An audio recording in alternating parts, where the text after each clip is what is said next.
At the time of filming this video, there are only 3 LEGO sets based off the prequel movies, and it's incredibly disappointing. As someone who hasn't been buying Star Wars for many years and is really enjoying the prequel movies as well as the Clone Wars and just the extended prequel universe, not to mention after playing through those movies in the Skywalker saga, it's incredibly frustrating that there aren't that many options for sets, and not to mention the fact that the retired ones are incredibly expensive. And the one that I have wanted most, because usually I try not to buy retired LEGO Star Wars sets, was the Republic Gunship from 2013. This model looked incredible. It's the most recent, more of like your play set minifigure scale Republic Gunship. Of course, we have the UCS Gunship, which I built. I love it. I think the model is fantastic. However, it just took up far too much space. I also personally prefer minifigure scale things, so I ended up donating it and getting rid of it, and now I'm like, you know what, I really want to try and get a hold of this set. However, the average price for these things is incredibly expensive, with the only 2 Australian listings being one sealed one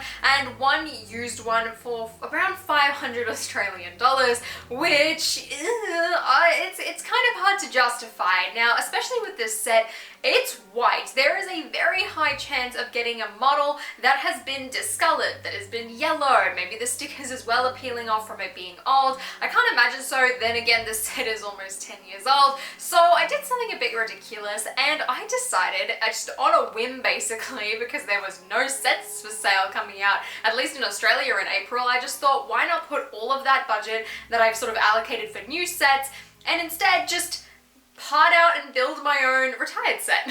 And thus I embarked on my quest to obtain and build my own 2013 Republic Gunship. Now this is a pretty hefty set, and it's around like 1,100 pieces. The minifigures as well that go along with it are quite expensive. Luckily there aren't too many printed pieces, but the printed pieces that do exist, again, are expensive, and getting a new sticker sheet is also expensive. So I wasn't entirely sure if it would be totally cost effective, but I thought at the end of the day, like if I'm parting something out, I can get all new pieces, or at least mostly new pieces, and essentially this gunship will be brand new. Like it will have a brand new sticker sheet on it, brand new pieces, there won't be any yellowing, and also I could just pick and choose the minifigures that I personally cared for. Now, I recently rewatched Attack of the Clones as well, and I can tell you after rewatching that movie, the list of minifigures that I did want did increase. I really do now want that Clone Pilot minifigure, especially. I've sort of got plans to build my own. I mean, he's on my radar. I'm not going to do it yet, but I did skip out on him. The ones from the Clone minifigure packs are just fine for me, and unfortunately, yes, at the moment, I did have to make it a pilot and double as a pilot, even though after watching that movie I was like, oh, I see why people got really upset. I can definitely see and tell the difference in the markings on the helmet. Yeah, that was fun. I know it's bad, I'm becoming one of those people, but I can sort of justify it a bit more now, and I'm like, if I'm gonna go all out, I kind of do want that accuracy at some point, but for now, that Clone Pilot's fine. Now, out of this set, the only real minifigures that I particularly cared for, because I didn't care for the clones, I didn't care for the battle droids, was Padme and Obi-Wan. I really want an episode 2 Obi-Wan, especially with the Obi-Wan Kenobi show coming out. However, there is another version that was released in a bunch of those like foil packs that released in Europe, and even though it's got the little headset thing on from that Jango and Boba Fett's little like command station, I can't remember what that set's called, but it's like a red ring sort of thing. It's the figure from that, and that is a lot cheaper than getting the figure from this set. So in my head, I was like, okay, well, eventually I can just buy the foil pack one and then like buy an episode 3 head and then combine them, and that's my episode 2 Obi-Wan done. So just like the Clone Pilot, that is on my radar for the future, but one figure that I definitely did not want to skip out on because she's been on my list for so long is episode 2 Padme. Padme is such an undervalued character. Like, I feel like she needs to be represented to the likes of Leia because of firstly, how many outfits that she has. She is a style icon. She is also amazing. She is super strong. She is awesome. Shout out to Natalie Portman. I love you in this movie. I want you as a minifigure. So she was the first one I went out to buy. Now, just like a lot of figures in this set, she was quite expensive. I did actually end up ordering 2 of them because the first one I bought had this like weird smudge between like the mole on her face and the lips. So I did manage to return that to the Bricklink seller and buy another one, which is in pristine condition. I absolutely love her. She looks fantastic. Anakin, I honestly really didn't care about. As much as Anakin is my favorite Star Wars character, that minifigure is just, it's not it. That hairpiece, I cannot stand it. Nope, not doing it, not buying him. So I didn't really care. And then lastly, I found out that these Super Battle Droids actually came in quite a few sets and were relatively cheap. So I was able to get 2 brand new for like $3 each, which was really cool. So I ended up in total with 3 Gunship minifigures out of 7, which isn't too bad, honestly. And then it was time to part out the gunship. Now, firstly, what I did is I parted it out using Bricklink and put it into its own wanted list, and then using the auto buy function, it would spit out like an approximation of how much all of the parts would cost. Now, this didn't include shipping, and unfortunately, to my surprise, didn't actually include all of the pieces because the sticker sheet, the little domes, and a couple of other bits weren't available in Australia, or at least weren't available with like the settings that I put in, and it spat me out a grand total of 150 Australian dollars. Did it cost that much in total to do this? Absolutely not. Now in total, I think there were like 7 to 8 stores that Bricklink was pulling parts from, so that was a lot of different shipping costs. I did want all of this stuff to arrive really quickly because I'm going away, but also I wanted tracking on everything because this is a pretty big project. So I did have to pay around $10 to $12 for each order, which did add a considerable amount to the cost. Then after I realized that the sticker sheet and the domes weren't included, I had to go looking on Bricklink. A majority of them tended to be from Europe, so unfortunately I had to order them from there, and again they were quite expensive, and get them shipped, which was also more than I'd hoped for, but never mind. I did try and ship them to my grandparents' house in the UK in order to save a tiny bit, since, you know, it's like closer to Europe. I don't actually know if it saved me anything, but at least I know that they're safe and sound at my grandparents' house for me to pick up and bring home after I visit them.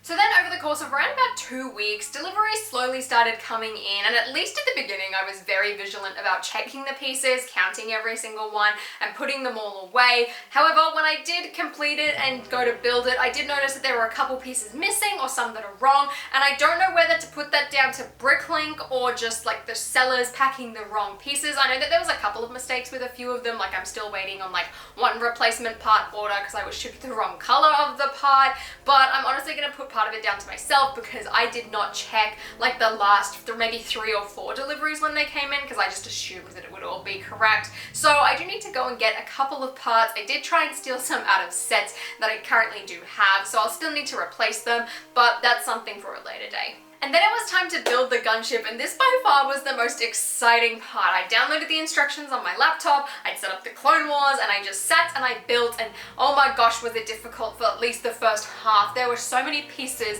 and I tried to separate like all of the plates and put them in this tray and then have like every other brick in this box, but digging and rummaging through those things, it did take a while. Ideally, I would have loved to have poured everything out onto a table and then built it like that, but I just did not have the space, so unfortunately I did have to suffer.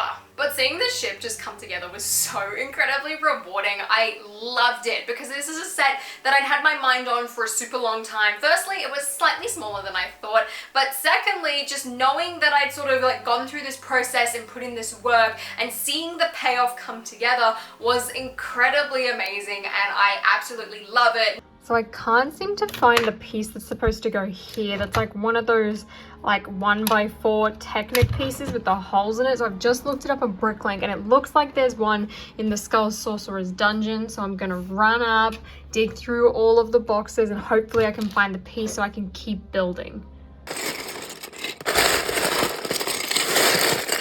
Perfect, I just found it. Amazing, let's put these pieces back and finish building.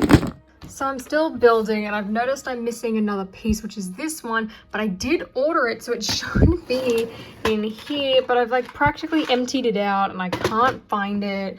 Now I feel like I'm just going to keep moving on because it does clip on there, so I can sort of, I guess, just continue. So I might try and do that.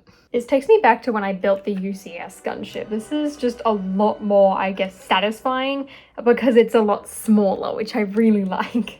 Things are coming together nicely. I just need to remember where all of the stickers are placed. I feel like that's the one problem I'm gonna have, is like trying to remember all of that. I know that there's 2 that go in the cockpit. There's the Republic stickers on the sides. There's also like some like decorative ones on the sides of like the slope panels and things like that. And that's about all I know. I'm now trying to get this middle cockpit console on. I think I've done it. That doesn't look right. Maybe I was supposed to hook it in first. This is actually like taking shape now. This is so exciting to see everything come together, just like collecting all of the pieces, building everything, like the amount of effort it's taken me to get this set.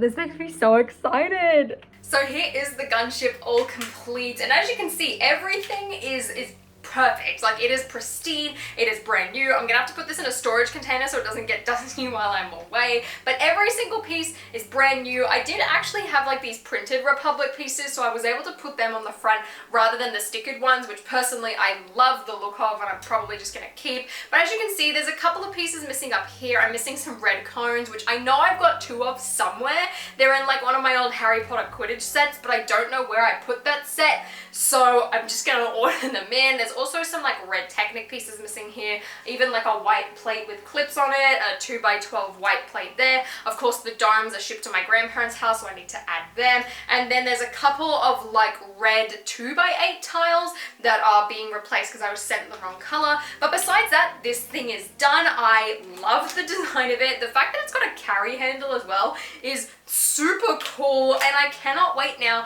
to fill this out with all of my phase 1 clones that I've got from the clone packs. Honestly, like, past me really paid off here by buying all of those clone packs just out of sheer impulse for the most part, because now I can kit out the gunship with like all of these clones, and I'm so excited. Even like the doors move, it's got full functionality. This little thing at the back here, I'm so scared that I'm gonna drop it right now. But I love it. It's exactly what I wanted, which is a minifigure scale gunship. Even if they release a new one at this point, I don't even think I would buy it just because of how happy I am with this one. I mean, maybe if there's some cool minifigures, I'll buy it, build it for the experience, and then either sell this one or sell that one. I mean, I wouldn't sell it like with the minifigures. I would just sell it, I guess, as the build itself. Like, I don't have instructions, I don't have the box, I don't have all the figures. Like, I would just sell this as like a excellent condition, like, gunship sort of thing.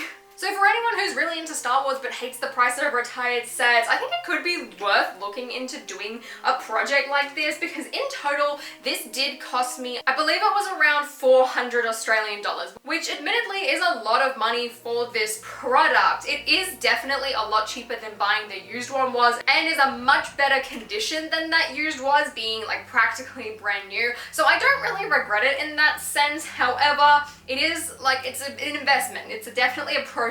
You're really putting in your time and effort in order to save that money. But personally, I believe that the payoff is a lot better. Now, one thing that I did notice when building this model of the gunship is that there's quite a lot of pieces that are very similar to what there was in the UCS gunship, which is why I think as well, if you are planning on parting this set out or building your own, now's probably a really good time to do it, considering like these red pieces here are like still in production. A lot of this stuff is being used. But I think if you're like me and you're not really fussed on the minifigures, this is definitely a route that I would recommend and probably look into. If you are interested in the minifigures, it's probably not going to be worth your time or your money. Like, just spend the extra and buy a used one. But since I didn't really care for all of them, I mean, maybe at some point I'll go back and buy all of them, but for right now, I'm happy with this model. I'm happy with just the ship itself. It's exactly what I wanted, and it's going to look fantastic on my display. I do plan on doing like a proper review on this build and on this set at some point, but I'm gonna wait until I finally like properly complete it all, complete with like the domes and the sticker sheet, and maybe if I like can buy the other figures at some point as well, I'll do a proper video on this. Either way, I do want to show off the completed model like up close and really talk about the details of this ship rather than just like the process like I am now. But overall, I love this thing. Oh, I also have like the little speeder bike. I mean, you could skip this if you really wanted to, but I thought I might as well go all out. If you are trying to save money though, one thing that I would recommend is don't buy the domes from this set. I sort of like thought when I was looking into them and buying them, like maybe I could get the ones from the UCS Republic Gunship, like that's on shelves right now. The domes are a lot cheaper because they're a lot more common, but I thought if I'm going through all of this process, like for me at least, I want to go all out. I want to get the full price ones, even though it's going to cost me like $40, $50 more, but you can always go for that. They still look really good and they're still Republic Gunship domes, so I mean, you could do it. I personally just went all out, but I guess that's up to you and what your Lego budget is. But I can't imagine myself doing this for any other ship, really. I feel like just the amount of effort and just like shipping costs in general, like unless it was a pretty significant difference like this one ended up being, I probably wouldn't do it. It's like I looked on Bricklink at the average cost of like an excellent condition, like basically brand new model, and I ended up saving myself around $200 to $300 on this thing, which is incredible. Admittedly, all of those listings did include all of the minifigures, so that is something to keep in mind there, but I do sort of justify it to myself as mine is like brand spanking new in terms of the pieces, so I sort of like average it out, and I guess it balances itself out, at least to me in my head. And to end this video, I thought I would show you guys the gunship, like completely kitted out with all of my phase 1 clones, or as many as I could fit in there. I cannot wait to get the final finishing touches on this thing and show it to you up close and personal, and I really hope you enjoyed just the story time behind this process. Again, I would highly recommend it if you have the time and the Lego budget to do this. I definitely did save money, but I put a lot more of my time into it, but overall, it was a lot more rewarding for me as a builder, and I would love to try and put out a set again. But I love this process. I also did it because I don't think that Lego's gonna make another playset one anytime soon. I really hope that they do, but it's not looking like that's happening this year. I mean, there was that fake rumor at first, and I sort of had a bit of hope, but when that got confirmed to be fake, I thought, you know what, let's just go for it. If 2023 comes around though and they make it, man, well that'd be a slap in the face.